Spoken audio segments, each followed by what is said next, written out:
right, brother. How you feeling? I'm feeling good. I'm at the tail end of this long road trip. Been with the team through Chicago, the Lake Forest, Illinois part, way out northwest for that joint practice, Soldier Field, Detroit area. Tomorrow is that preseason game. Finally get to head back home. 11 days on the road with this team. Let me ask you something. Are you going to talk to the Sun Sentinel about your working conditions? My working conditions? Yeah. Listen, I'm not a regular sports talk show host. I follow everything in the world, news, politics, everything, entertainment, whatever it is. You are practicing, covering, and working in the 6th worst air quality in the world. Detroit is number 6. Oh, I see. Yeah, as we see this graphic right here. Man, and the Dolphins through the air. I don't know, but the Sun Sentinel's got a lawsuit coming.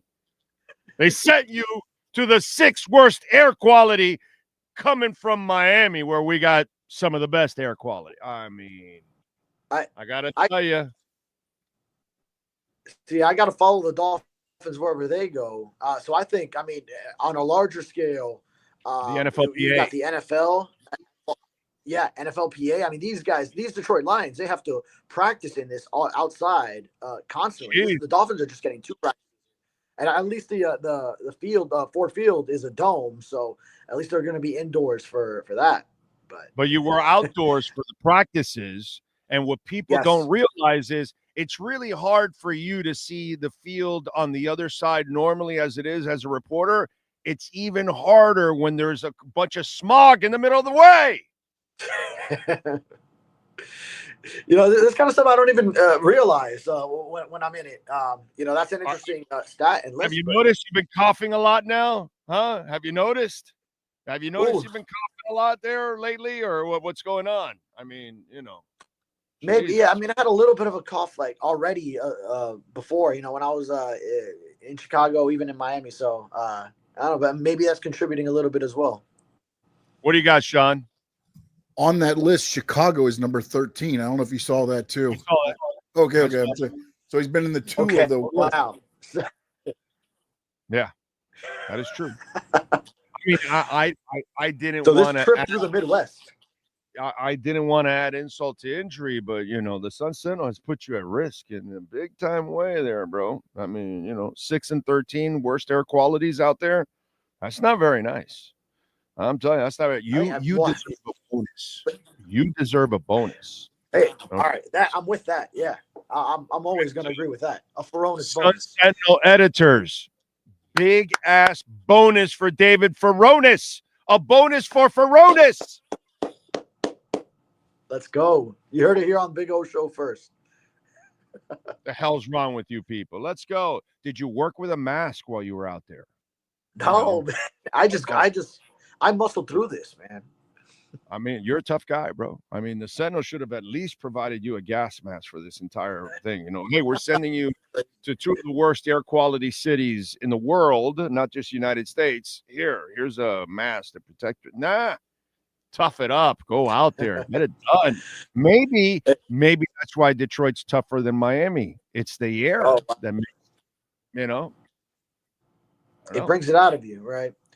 Yeah. And then the Dolphins got a little bit acclimated by practice number 2. They were better yesterday, Thursday, than they were that first one. But boy, that first one was very lopsided. I know a lot of fans might have gotten on some Detroit writers who were saying it was lopsided. Like, let me tell you, yeah, it was lopsided. Well, did you see what happened? And what ended up happening is I believe we had this conversation. I know I've had it here, but remember I told you that Teron Armstead was talking about how the linebackers were arguing that they should take him down like they're doing in the other field. And I think I told you, but I've told the fans, I've said, no, dude. Teron Armstead's wrong. What the offense had to do was respond to that. If they were taking down your players, well, then you need to start hitting them. Well, guess what? In practice number 2, I heard Paul was hitting people, so we started seeing that the offense themselves were fighting back. And that to me was the important part, because what we've had here for 40 years is that there have been times where you have really, good defenses, decent defenses, really tough guys on defense, and they've kind of carried you. But your offense has never been tough for 40 years. Your offense has never been the ones that are nasty, the ones that will drive you into the ground, the ones that will just play through the whistle and all that kind of stuff. It's never been about that.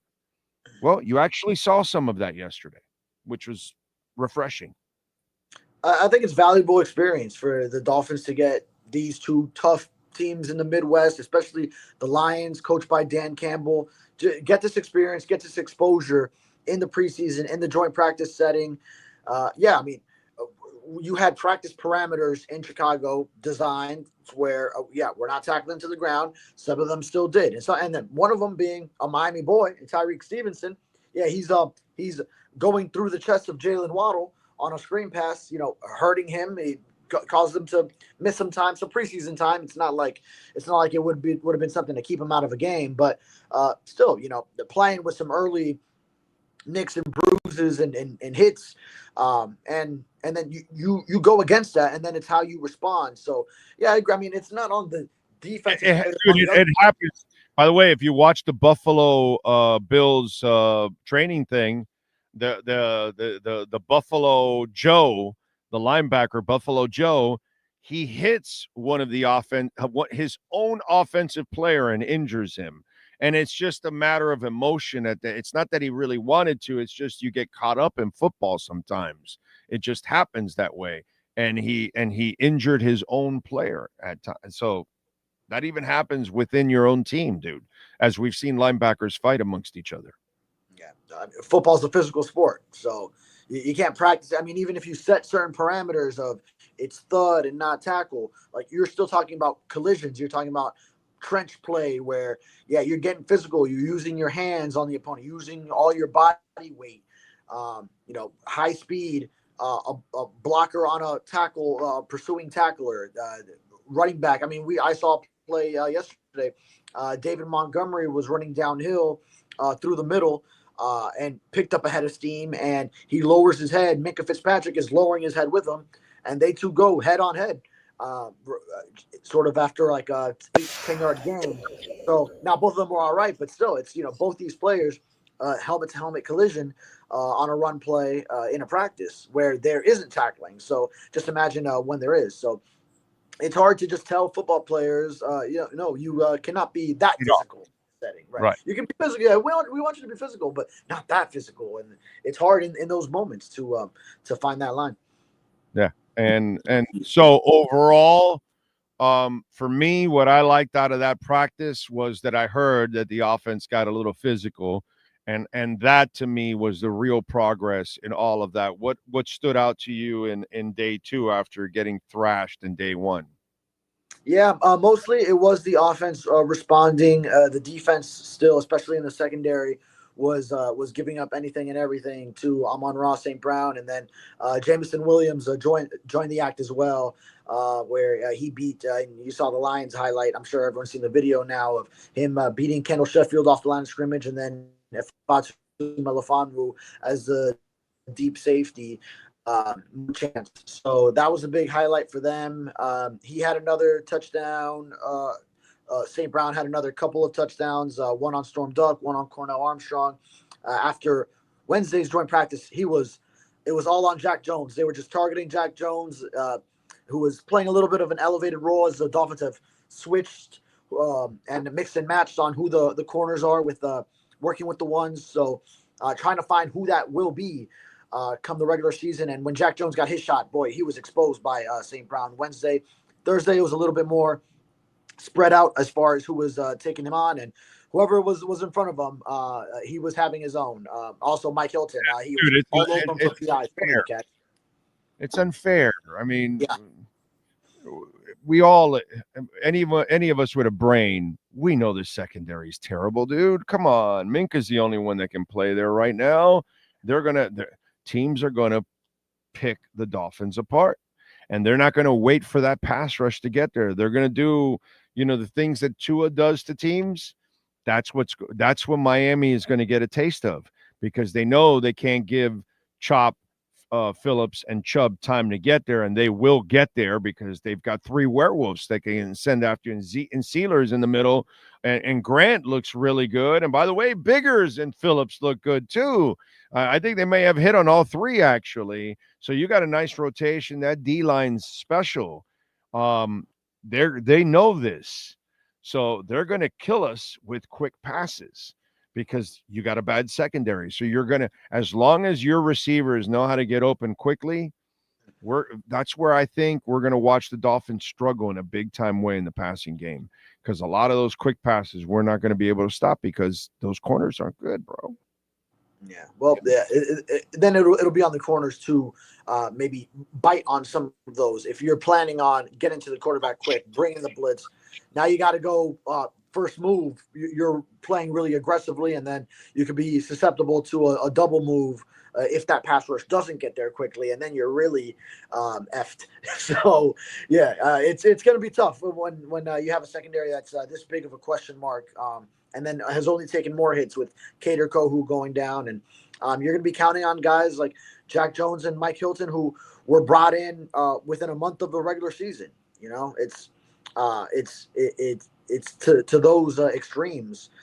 Counting on Kendall Sheffield, who hasn't played in a regular season game since 2022, to play possibly an elevated role, and Storm Duck to be the guy back there as a second-year undrafted corner. And then Keon Smith is still in the wings, just injured, coming back from it, not getting as many reps, doing a little bit more as we've gone through these couple of weeks. But it's going to be a huge moment for him in tomorrow's preseason game if he plays, and then the next one, because you really need him on an accelerated path to possibly contributing. But even right now, he's just not at that point where he would be in the secondary, which is a weak secondary, and he still can't crack it.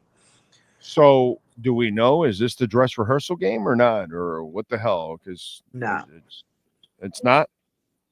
They're going to do Mike McDaniel said he ahead of the Thursday joint practice that he, at that point in time, does not plan on playing the ones. So that'll be no starters. I mean, that's more than he usually says. So I would feel the odds are he's not going to reverse course. And considering that Thursday's practice was a better one than the first one against the Lions, and that probably leaves him with a better taste in his mouth. Where, all right, you don't have anything to prove in a preseason game. So I think, that will not be the case for Tua. The ones, Tyreek Hill is still not doing anything in team drills. So maybe if you give him another week, Tua can get some work with Tyreek and Jalen Waddle in a preseason setting. But even then, they've worked so much together that, it's not so make or break against Jacksonville in the preseason finale. I'm almost glad that Tua isn't playing, because against that team and no right tackle, I'd rather just not even take a chance. You know what I mean? And you saw it last week. They were really quick passes. He wasn't screwing around and holding to the football. He got rid of it quickly. So, that's why, I'm wondering, okay, any chance of a dress rehearsal? So will there even be one next week? Yeah, that'll be the key. That'll be the question next week. Now, I mean, after the preseason opener in Soldier Field, then Mike McDaniel said he was open and possibly expecting that at least one of the remaining two preseason games he would play starters. So if he sticks to that, yes, that would, if you eliminate this game, then obviously that's the home game against Jacksonville. And I think it also gives fans some incentive to go to the preseason game, the one home preseason game, if you will see the starters play. So possibly some motivation there to get them out there. Although then at that point, now you're 2 weeks from the regular season, you really don't want something to happen that close to the regular season. Yeah, that's the reason why I wonder if they're, and I think they're not going to have one probably, because you've had so many scrimmages, and you had one last week, you had two this week, you're gonna have one more next week. And it's almost like those things are better than the preseason games as it is. So you might have gotten a better feel for what you are in those practices and not risk some of your number ones getting injured. I don't know. Yeah, absolutely. Yeah. I mean, the starters, the ones they get a lot more reps against the opponent's ones in those joint practices, and yeah, it's in it's a systemized where they're doing certain periods, like a red zone 7-on-7. So yeah, it's like, all right, you're going to work Controls. a lot of throws to the end zone in that period. You get like a late drive scenario type of thing. So yeah, you're putting it in all these different settings in those practices. It's not just whatever that game presents. So you can sort of manipulate what you will be seeing from the Yeah. opponent, and yeah, even then, right, Tua did not have his right tackle as you mentioned. So Austin Jackson's been hurt.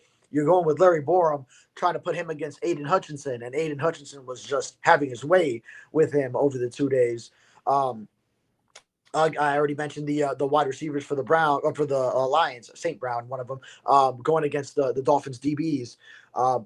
Tyreek Hill was not playing in these joint practices, not practicing against the Lions. Jalen Waddle was limited for one of them, only had some very few team snaps, and then he had more the second practice. That was a connection that was a little bit reignited with some touchdown catches in the red zone 7-on-7 period. But yeah, so Tua doesn't have a lot of his guys. Alec Ingold also still in concussion protocol. So yeah, still not everything that Tua has at his disposal, including like that preseason game. Malik Washington was his top target. He was going to him. What was it, 3-4 times that drive, including a third down, including a fourth down. So, you realize that, all right, you expect Tua to have Tyreek and Jalen Waddle, and you hope Austin Jackson is right tackle. Maybe Darren Waller, if they ever get him going. It'll be a different story once he's got his full arsenal. We don't even know if Waller's in Arsenal. We don't even know what the hell's going on with that guy, dude. I mean, give me a break. That's a whole other ball game. All right. So I would imagine that it's the Zach Wilson and Quinn Ewers show tomorrow, right? Yep. Yes, indeed. Okay. So yeah, you would have Zach Wilson start, and then I imagine maybe it's like one half each.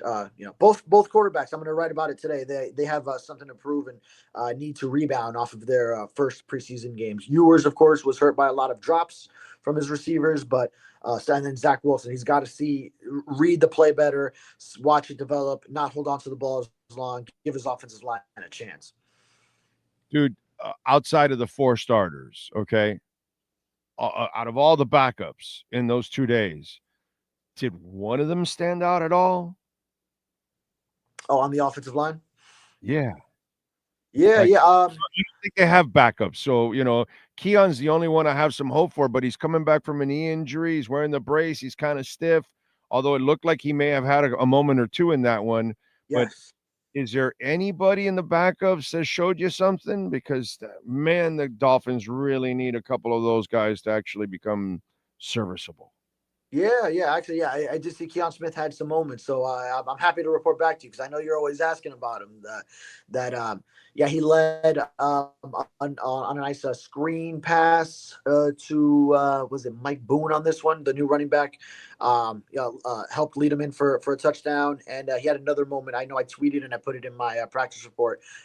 It's hard to remember every play in these joint practices, but yeah, there were a couple times where I noticed Keon getting out there, being mobile, leading a runner, sound pass protection from his side. So and someone who's versatile because I mean they've tried him at tackle, they've tried him at guard. So if he can crack the active roster, especially when Liam Eichenberg has not practiced at all through training camp and preseason, Andrew Meyer has been hurt since early on.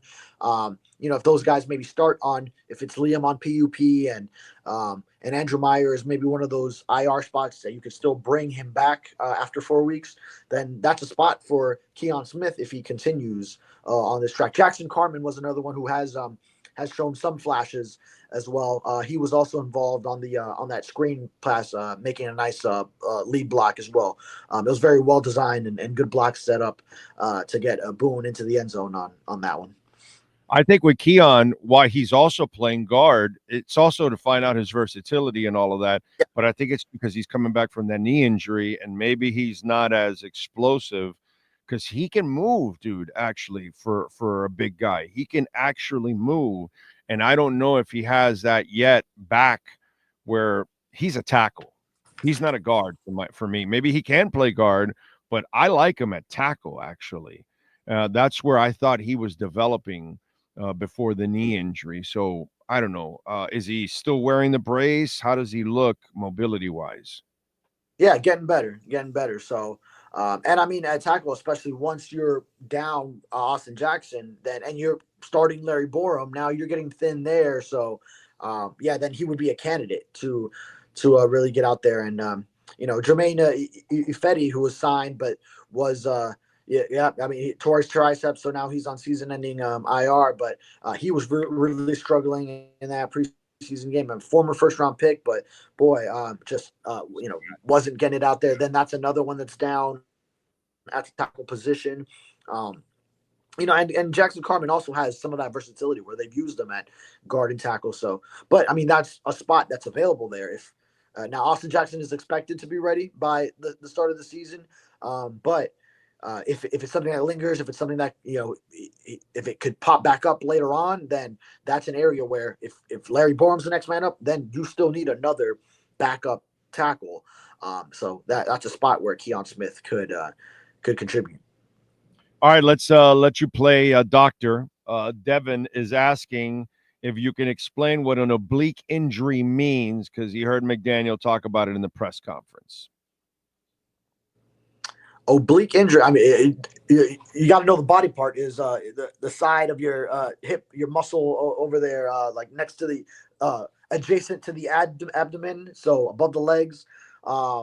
So your love handles also are commonly referred to. So now I don't know what specifically with Tyreek Hill he's dealing with the oblique, but apparently it's one of those deals, according to Mike McDaniel, where if they were putting him out there, he's at risk for aggravation, which is something they don't want. So it seems like what it sounds like is that it's minor right now, but that it could get worse through stressing him, straining him, having him twist and turn. The motions that you use the oblique for. So just Like, at this point, not worth risking. Like producing kids. Oh my! Well, let me see. What don't you use your oblique to produce kids? Well, that's what maybe McD needs to. Hey, Tyreek, we can't practice you, but you got to stop banging, women all over the place and having kids because you're working out that oblique. You're going to tear up that oblique. Could that be more abdomen? Would that be more like not the side, but like abdomen and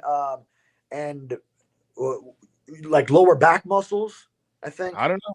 I'm just because he plays football and he produces a lot of kids. So he has two activities and, they could put his body at risk. That's all I'm saying. I don't know what freaky positions the guy's doing. I'm just saying, you got to watch out with your oblique. Also off the field. There are a lot of ways you could hurt your oblique off the field. Indeed. Yeah. You know what I mean? I mean, IG models break their legs. So, an oblique is possible. Oh my. All right, man. What are we expecting tomorrow? Just give me a small preview of what Dolphin fans should expect. What do you think the coaches are going to work on tomorrow? Yeah, so I think first of all we're going to see a lot of the starters on the sidelines in ball caps and just coaching up the backups. So like Tua, taking in Zach Wilson and Quinn Ewers when they come off the sideline, working with quarterbacks coach Darrell Bevell as an example, things like that. So, and aside from that, yeah, I want to see some of these position battles start to take shape. Like who is consistently making plays. If it's like Taj Washington and D. Eskridge and these guys competing for these wide receiver spots, it looks like there's a hole there for that third wide receiver where like you thought Nick Westbrook-Akine was automatically the guy, and with his height, then he maybe should be. But that spot is kind of opening up, and then there's just a lot of guys that are in that same sort of area, and someone's who should be deserving of a roster spot might be left off later on. So I'm looking there. I'm looking to see the DBs. I don't think any of the cornerbacks can get this starter treatment in this game. I think the ones at cornerback need to be playing like with the backups, because they need all the reps they can get against whoever they can get. So I would hope we do see the DBs go out there.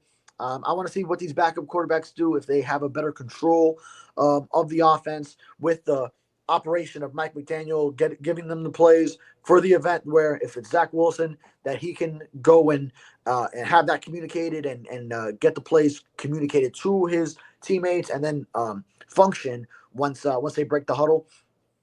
Same with Quinn Ewers in his second preseason game. Backup lineman, I want to see some guys really show out. And then who's earning those roles on defense and special teams? Like those last few roster spots, I mean, it comes down to special teams. If you can contribute on special teams, even if you're like incredible in your reps on defense, let's say, like for example, Grayson Murphy and Derek McClendon, these guys are incredible pass rushers, but you're going to earn the spot by what you do on special teams. So that's the interesting part to weigh in, is like, all right, those guys have shown incredible pass rush abilities, but if Chop Robinson is healthy, if Jalen Phillips is healthy, and Bradley Chubb, and then Willie Gay can also do some stuff on the edge and like versatile inside outside linebacker, it's going to be hard to see the field defensively if you're those guys. So you're going to have to do it with special teams for sure. Follow him on Twitter at David Furones _. Catch his work there at the South Florida Sun Sentinel. And make sure you assist him when he gets back. Give him an oxygen machine or something. Help him out, because he's going to need it when he gets back there. David, enjoy the game, not the air quality. We'll see you on Monday. On Tuesday. I'll be indoors. I'll be indoors at Ford Field tomorrow. Be good. Hey. There you go. The great David Furones, Welt Rheaume, bankruptcy, homeowner property damage, condo damage, criminal defense, business owner claims, commercial litigation, personal injury. The guys do it all, man. Call Jeff and Dan. The consultation is completely free. So if something happened to you, you don't know if you have a case, call, explain. They'll tell you if you have a case. If you see some brown spots on your roof, you may have a leak. Call them. They'll send their adjusters. They'll see if you have a case. Maybe you can get a new roof. Folks, it doesn't matter if we have a torrential downpour or winds. Once it hits 40 miles an hour, it could cause damage to any roof out there. Call them 954-966-4646. We've had listeners all over the state of Florida. Call Welt Rheaume. You can too. 954-966-4646.